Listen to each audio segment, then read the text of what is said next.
wala pay dalan diri sujud kaayo siya kay usually ang gikan ang mode sa kanang biyahe is motor lang or kanang jeep. Kung biyahe ka kay mudagan pang mga 1 hour para maabot ka sa sentro sa Bansalan. Tapos kung nakay produkto kanang sa isa ka adlaw kinahanglan maghulat pa ka sa jeep para madala dito sa syudad. Dako kayo kalahian gid siya ma'am. Kita lang mo murag gid siya sapa nga naughan. Daghang bato nya kung mag-ulan ay mga lubak-lubak lapok. Tagtag ang dalan mo na ang nakalisod. Nya mag-ulan so lubak-lubak dili ka convenient sa imong pagbiyahe. Na siya niya dugay maabot. Sa unang panahon ang among karsada dire ultimo Kabaw maglisod pag-agi. Amo pa na lupdoon sa pag-ani kana may Kabaw. Maglisod pa pud may pagpaagi kay tungod sa daghang bato. Nya mahal pa pud ang pamasaya to. Kay lisod man dalan. Lahi yun sa una kay dili man ta ka dali-dali og lakaw kay magbaklay pa man. Tudlo kanay ko dito ma'am sa Lipara. Gipasakay ko kabayo paingon dito gikan dire. Nahulog pagani ko nya nabaha na nya tubig dili magian kaya wala pay ulan ilan ang kwaon ang bata maglisod wala may tulay karon nga naay na dalan eskwela na sila naa pay motor nagnatod pa 1 hour go to June kay mohang dagan kay murag nasa G's or 20 rin siguro kay tungod sa kanadgo sa bato hinay jud kay ang dagan kay mag-jeep man sa unang panahon dire. Tapos gamay pa pud kayo ang mosulod din nga private car. Usually sa una is mga jeep, kasi ano ra gud ang mosulod. Naay single motor, naay kanang tawag nilang payong-payong kan sidecar. Pumasahe mo na sa 30 kung numero pa ko dire 30. Ya Anthony Saka karon naa sila sa 40, 50 depende sa karga. Tao 40. Nagpasalamat pud mi karon nga na simento kay ang produkto namo ug komprami mas dali na siya makaabot diri mas less pud ang gastos ang sakyanan maintenance nimo dili kayo madaot imong sakyanan tapos mas dali pud makaabot diri kay murag 30 minutes kaya ra man bihon 30 minutes ang gikan didto sa sentro jud dili pareha sa unang nga murag layo jud kami sa kabihasnan pagkakaron ug na kay produkto itumod na to dali ra gid siya. Ang kining magsaysay og diri sa mua 30 minutes karon og tinuod nimo padagan 7 minutes kaya na. Sa una na may motor pero nangagoba lagi sige may paayo kay tungod sa bate kay dalan lisod. Nya karon salamat gimi nga kuhapo na kay dalan. Hapsay na among pagdala sa among mga produkto. Usually kaya kung private nga sakyanan or motor kaya ra 15 minutes ang magsaysay. So, mga around 15 to 20 minutes pa dun mo maabot ang Bansalan.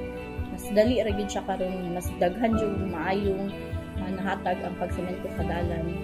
Ang mas naatiman na mo ang negosyo tapos pod mas nakay time nga kung ako na ma-expand ka og negosyo kay mas daghan naman ka og option. Aside pod ana ang katong mga produkto pod namo sa bukid. Anhion na sa sakyanan diri sa mga truck sa mga buyers prahay, padahan ng humay, sila na mismo manhi diri. Kaya ang mga truck nila makasubida naman sila pagkargado.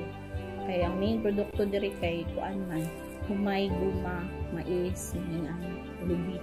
Sa amo ang mga gyud kuan ra siya kanang whole nut. Wala na may kakopras kay kwarta so dili na kabulag. Ang bulat-bulat wala na.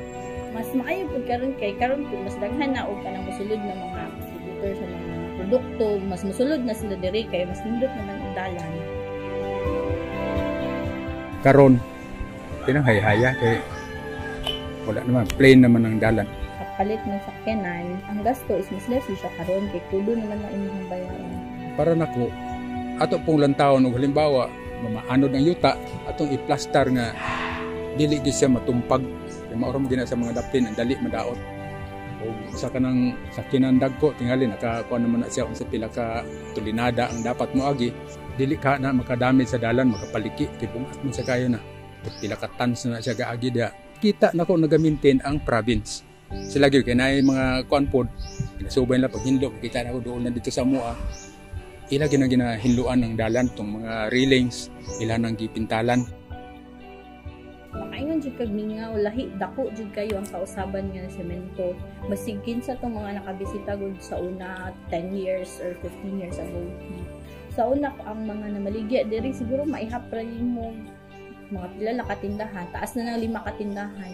Karon is halos mga daghan ng mga tindahan sa mga kilid-kilid, daghan naman sila access good kay na sila yung motor, diretso na ang pangumpra. Isa po sa kanang dako nga katabang ana kay if naay emergency, mas ginasakaan na dyan mi karon in case sa emergency manawag lang ambulansya. Pauna man gud katong nahitabo sa unan apoy nasunog diri, dugay kay maabot ang fire truck tungod sa dalan nga lisod nya bugat ang karga sa fire truck.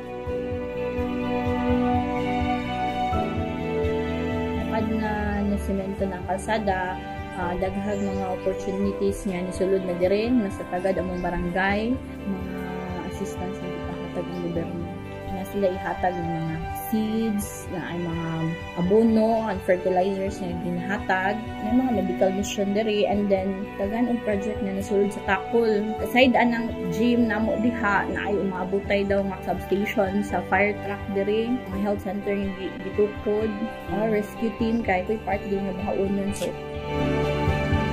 kauban sa lumulupyo sa Takol, nagapasalamat jud kayo kayinyo tanan nga paghatag aning dakong oportunidad diri sa among barangay nga nasiminto among dalan sa una pagtadyong batia sa among dalan, pero ihatagan ninyo gitagaan yung pagtagad among barangay nga ma-improve among barangay, mas matagaan og oportunidad ang mga tao diri nga makanegosyo, makabati sa kanindot sa dalan. Mas ni-improve ang panginabuhi sa mga tao tungod sa dalan nga grant diri sa among lugar.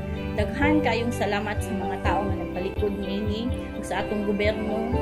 Hinaot ko nga kami diri nakatagamtam naman gyud sa programa sa PRDP. Hinaot ko nga dili ra kini mo'y mga programa nga ginahimo daghan pa aron sa ubang sa binasalaing lugar nga wala pa nakaangkon sa mga proyekto sa dalan makadawat sab. Hinaot ko nga ang programa sa PRDP magpadayon gyud. Daghang salamat PRDP. Daghang salamat sa PRDP. Daghang salamat PRDP. Salamat PRDP.